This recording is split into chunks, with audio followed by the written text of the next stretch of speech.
2022 में पहाड़ की पसंद पुष्कर।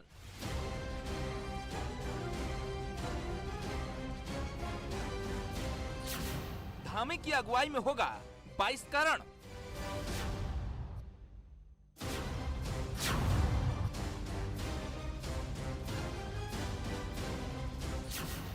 पीएम मोदी की पसंद भी पुष्कर धामी।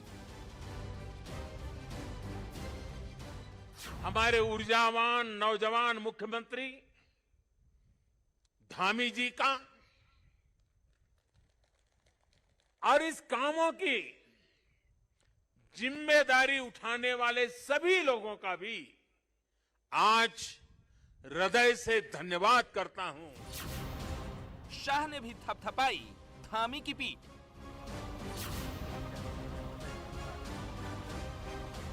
मगर मित्रों, गड्ढा बहुत बड़ा है, 5 साल में नहीं भरेगा। हमें एक मौका दीजिए। मैं आपको वादा कर कर जाता हूं, एक मौका दीजिए। हर घर में खुशहाली लाने का काम मोदी जी और हमारे पुष्कर धामी की टीम बनकर करेगी। सीएम धामी पर होगी केदार कृपा। भगवान शिव का यह आशीर्वाद है कि उन्होंने अपने परम भक्त को अपने धाम के पुनर्निर्माण के कार्य के लिए चुना है। केदारपुरी का पुनर्निर्माण आदरणीय प्रधानमंत्री जी का ड्रीम प्रोजेक्ट रहा है। पहाड़ को पुष्कर से चमत्कार की आस। केदार बाबा की पहली बार सीएम धामी होंगे रिपीट।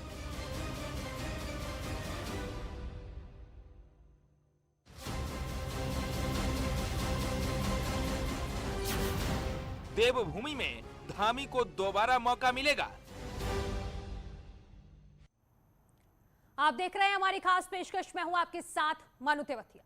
क्या उत्तराखंड में सीएम पुष्कर सिंह धामी 2022 में इतिहास रच सकेंगे? क्या धामी कभी सरकार रिपीट नहीं होने वाला मिथक तोड़ पाएंगे? ये सवाल इसलिए क्योंकि उत्तराखंड में कभी भी कोई सरकार लगातार सत्ता में नहीं रही है, लेकिन जिस तरह पीएम मोदी और अमित शाह युवा मुख्यमंत्री धामी की पीठ थपथपाते नजर आ रहे हैं, उससे लगता है कि बीजेपी ने पूरा मन बना लिया है कि 2022 में धामी ही बीजेपी का चेहरा होंगे और पहाड़ में बीजेपी एक बार फिर जीत का परचम लहराने के लिए पूरी तरह से तैयार है।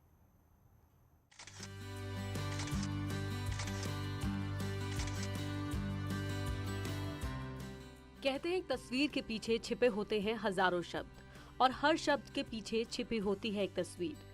5 नवंबर को पीएम मोदी के केदारनाथ दौरे की इन तस्वीरों को देखिए।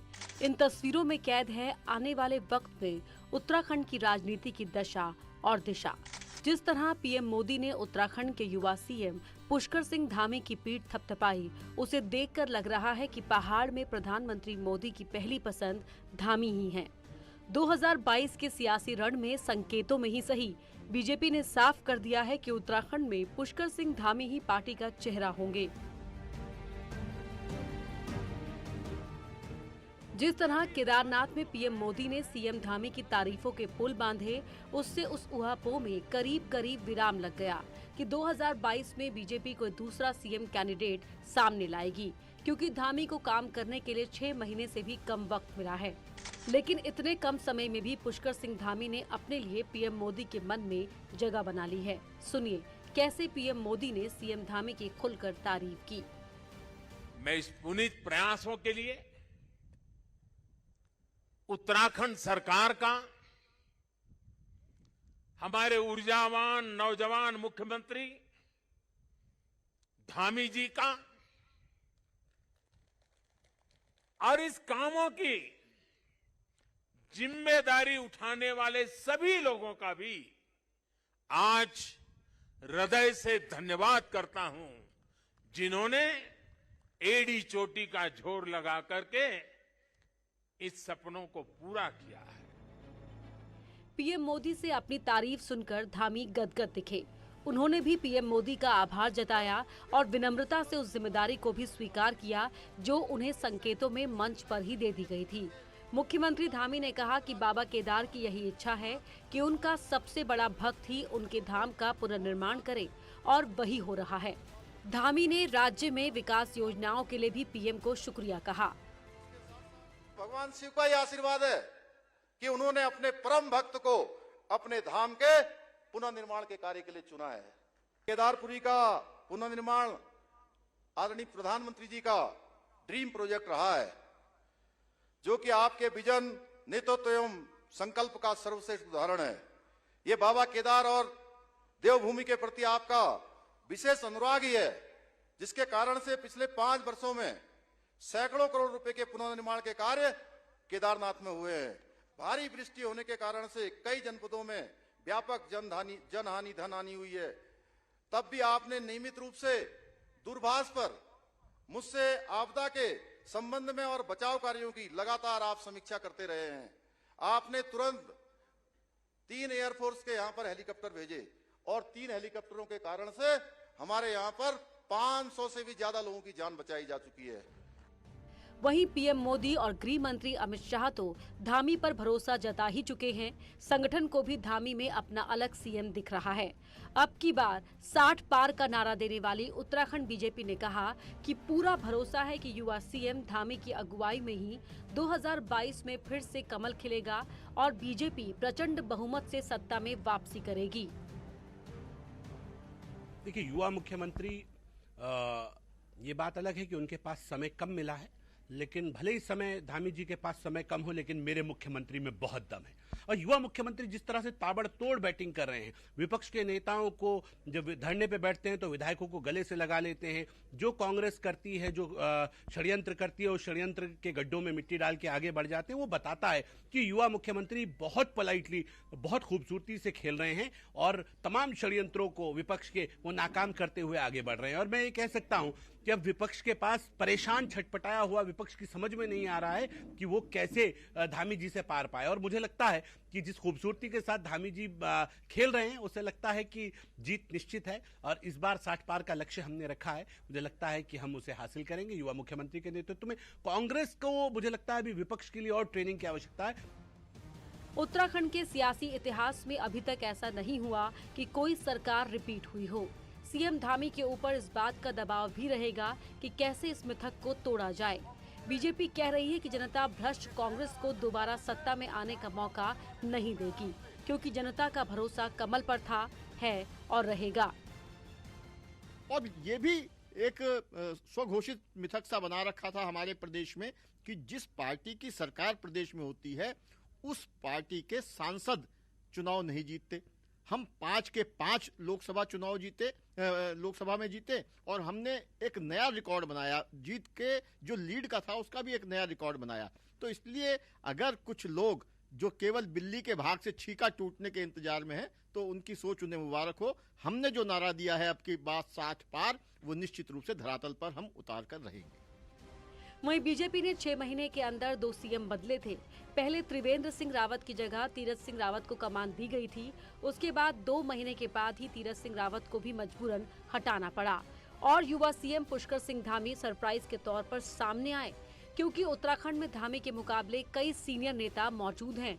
लेकिन भविष्य की संभावनाओं को ध्यान में रखते हुए पार्टी आलाकमान ने धामी पर भरोसा जताया। अब धामी पर जिम्मेदारी है कि वो सभी पूर्व मुख्यमंत्रियों से बेहतर तालमेल रखे और युवाओं को भी तरजीह दे। बीजेपी कह रही है कि धामी अपने सीनियर नेताओं का आशीर्वाद लेकर सरकार चला रहे हैं और पार्टी में कोई गुटबाजी नहीं है। युवा मुख्यमंत्री ने जिस खूबसूरती के साथ अपने बड़ों का आशीर्वाद लेते हुए, पूर्व मुख्यमंत्रियों का आशीर्वाद लेते हुए कदमताल की, और उनके पूर्व मुख्यमंत्री, ये भारतीय जनता पार्टी के कैरेक्टर में है, ये मेरे संस्कारों में है, मेरी पार्टी के विचारों में है कि जब एक मुख्यमंत्री हटता है तो दूसरे मुख्यमंत्री को मौका देता और कहता है ये मेरे युवा मुख्यमंत्री हैं, पार्टी युवाओं के साथ खेलना चाहती है, इसलिए पार्टी ने युवाओं को आगे किया। मेरा पूरा समर्थन इसे। मेरी पार्टी में गुट है ही नहीं, मेरी पार्टी तो निर्गुट है। मेरी पार्टी एक विचारधारा पे चलती है, ये कांग्रेस नहीं है जहां व्यक्तिगत हित हो। कुल मिलाकर 2022 में पुष्कर सिंह धामी पर बीजेपी ने भरोसा जताकर उनको बड़ी जिम्मेदारी से नवाजा है। देखना होगा कि धामी क्या सत्ता रिपीट नहीं हो पाने का सियासी मिथक तोड़ पाएंगे। देहरादून से न्यूज़ 18 के लिए दीपांकर भट्ट के साथ सुनील नप्रभात की रिपोर्ट।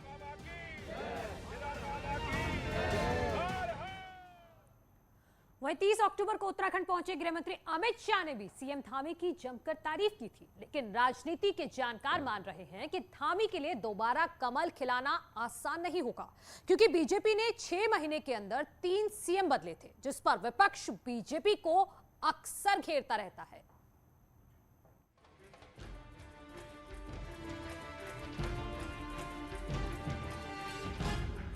पहाड़ के रण में सियासी शंखनाद हो चुका है। पीएम मोदी 5 नवंबर को केदारनाथ पहुंचे तो 30 अक्टूबर को गृह मंत्री अमित शाह ने उत्तराखंड के युवा सीएम पुष्कर सिंह धामी को 2022 के लिए विजय भव का आशीर्वाद दिया। अमित शाह ने भी सीएम धामी की तारीफ की, जिससे सियासी गलियारे में साफ संकेत गया कि 2022 में धामी के चेहरे पर ही चुनाव लड़ा जाएगा।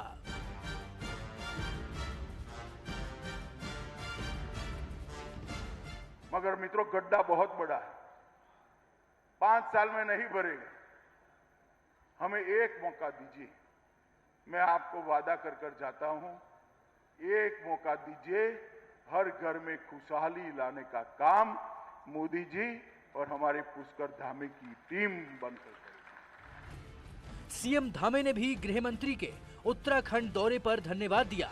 वहीं आपदा के समय केंद्र सरकार की दी गई मदद के लिए भी खास तौर पर आभार जताया।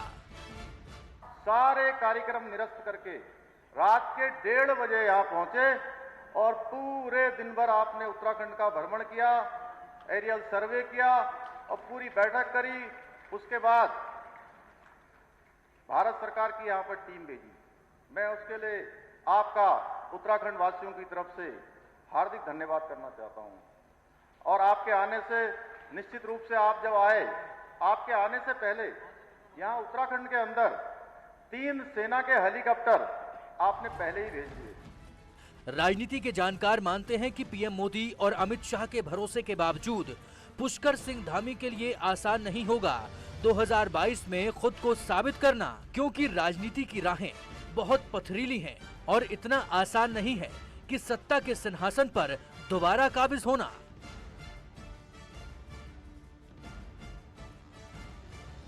देखिए, ये बहुत बड़ा चैलेंज पुष्कर सिंह धामी के लिए है, क्योंकि अगर हम निष्पक्ष आकलन करें तो 2 अगर मुख्यमंत्रियों को बदला जाता है, पुष्कर सिंह धामी से पहले त्रिवेंद्र सिंह रावत और तीरथ सिंह रावत को जिम्मेदारी मिली थी, उन दोनों को हटा दिया गया। तो ये हटाने का कारण क्या था? हटाने का कारण बहुत स्पष्ट था कि वो परफॉर्म शायद नहीं कर पा रहे थे, खरे नहीं उतर पा रहे थे। अब तीसरे मुख्यमंत्री पुष्कर सिंह धामी हैं। इन 5 वर्षों में बीजेपी तीसरे मुख्यमंत्री को उत्तराखंड में स्थापित करती है, तो ये दबाव पुष्कर सिंह धामी के ऊपर होगा। 2 मुख्यमंत्री भारतीय जनता पार्टी का शीर्ष नेतृत्व बदल चुका है परफॉर्म न करने को लेकर, और अगर इस चुनाव में कहीं कोई चूक हो जाती है तो हार का जो ठीकरा है वो पुष्कर सिंह धामी के ऊपर भी फूटेगा। पीएम मोदी के धामी की पीठ थपथपाने पर बॉडी लैंग्वेज की भी सियासी गलियारों में चर्चा हो रही है। कुछ लोग इसका मायना निकाल रहे हैं कि 3 सीएम बदलने पर बीजेपी को पश्चाताप भी है और यह भी साबित करना है कि धामी दूसरों से बेहतर काम कर रहे हैं।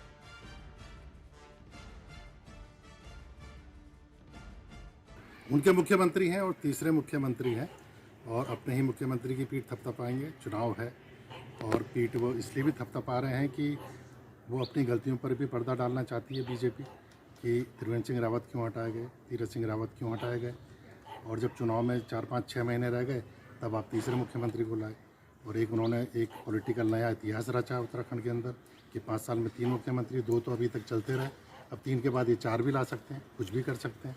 तो चुनाव का समय है और वो अपने मुख्यमंत्री की पीठ इसलिए भी थपथपा रहे हैं, वो ये साबित करना चाहते हैं कि ये बहुत अच्छा काम। उधर कांग्रेस कह रही है कि बीजेपी 3 सीएम बदलने का रिकॉर्ड बना चुकी है, फिर भी आला कमान नए सीएम की पीठ थपथपा रहा है। लेकिन उनकी तारीफ से क्या होगा? जनता तारीफ करे तो कोई बात हो। कांग्रेस ने दावा किया है कि 2022 में बीजेपी की विदाई तय है। ऐसा तारीफ अगर प्रदेश की जनता करती तो मैं समझता हूं कि उनकी भुजाओं पे वो स्टार होते, क्राउन होते। लेकिन तारीफ उनके नेता करके जा रहे हैं। वो नेताओं के लिए माकूल हो सकते हैं, उन नेताओं के लिए वो सहायक हो सकते हैं, उन नेताओं के लिए उम्दा हो सकते हैं, उन नेताओं की मनोकामना पूरी करने में वो सिद्धहस्त हो सकते हैं, लेकिन वो जनता के लिए कुछ नहीं कर रहे हैं। तो जनता की तारीफ असली तारीफ है। जहाँ तक मोदी जी और शाह जी का आपने जिक्र किया, मोदी जी ने, शाह जी ने तो त्रिवेंद्र रावत जी की भी भरपूर तारीफ की थी।